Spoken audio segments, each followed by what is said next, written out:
വണക്കം ഫ്രണ്ട്സ്. അപ്പം ഞാൻ ഇപ്പോഴത്തെ ട്രെൻഡിങ് ആയിട്ടുള്ള മയോയും സാൻഡ്വിച്ച് ഉണ്ടാക്കി നോക്കാമെന്ന് വിചാരിച്ചു കേട്ടോ.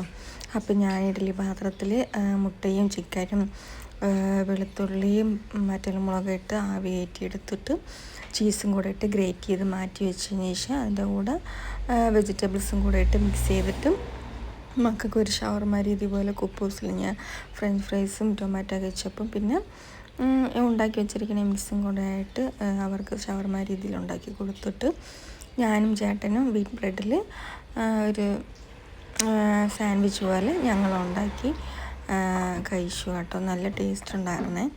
അപ്പോൾ എല്ലാവരും പറഞ്ഞ പോലെ തന്നെ നല്ല ജ്യൂസി ആയിട്ട് കിട്ടിയിട്ടുണ്ടായിരുന്നു. നല്ല ടേസ്റ്റായിരുന്നു. എല്ലാവരും ട്രൈ ചെയ്ത് നോക്കണേ ഒരു പ്രാവശ്യമെങ്കിലും. പിന്നെ എൻ്റെ വീഡിയോ കാണുന്നവർ ഒന്ന് ലൈക്ക് ചെയ്ത് സബ്സ്ക്രൈബ് ചെയ്ത് ഒന്ന് സപ്പോർട്ട് ചെയ്യണം കേട്ടോ. അപ്പോൾ ഇത്രയേ ഉള്ളൂ ഇന്നത്തെ വീഡിയോ. Thanks for watching. വണക്കം ഫ്രണ്ട്സ്. അപ്പം ഞാൻ ഇപ്പോഴത്തെ ട്രെൻഡിങ് ആയിട്ടുള്ള മയോയും സാൻഡ്വിച്ച് ഉണ്ടാക്കി നോക്കാമെന്ന് വിചാരിച്ചു കേട്ടോ. അപ്പം ഞാൻ ഇഡ്ഡലി പാത്രത്തിൽ മുട്ടയും ചിക്കനും വെളുത്തുള്ളിയും മുളകും ഇട്ട് ആവി കയറ്റിയെടുത്തിട്ട് ചീസും കൂടെ ഇട്ട് ഗ്രേറ്റ് ചെയ്ത് മാറ്റി വെച്ചതിന് ശേഷം അതിൻ്റെ കൂടെ വെജിറ്റബിൾസും കൂടെ ഇട്ട് മിക്സ് ചെയ്തിട്ട് മക്കൾക്ക് ഒരു ഷവർമ രീതി പോലെ കുപ്പൂസിൽ ഞാൻ ഫ്രഞ്ച് ഫ്രൈസും ടൊമാറ്റോ കെച്ചപ്പും പിന്നെ ഉണ്ടാക്കി വെച്ചിരിക്കുന്ന മിക്സും കൂടെ ആയിട്ട് അവർക്ക് ഷവർമ രീതിയിൽ ഉണ്ടാക്കി കൊടുത്തിട്ട് ഞാനും ചേട്ടനും വീറ്റ് ബ്രെഡിൽ ഒരു സാൻഡ്വിച്ച് പോലെ ഞങ്ങളുണ്ടാക്കി കഴിച്ചു കേട്ടോ. നല്ല ടേസ്റ്റ് ഉണ്ടായിരുന്നേ.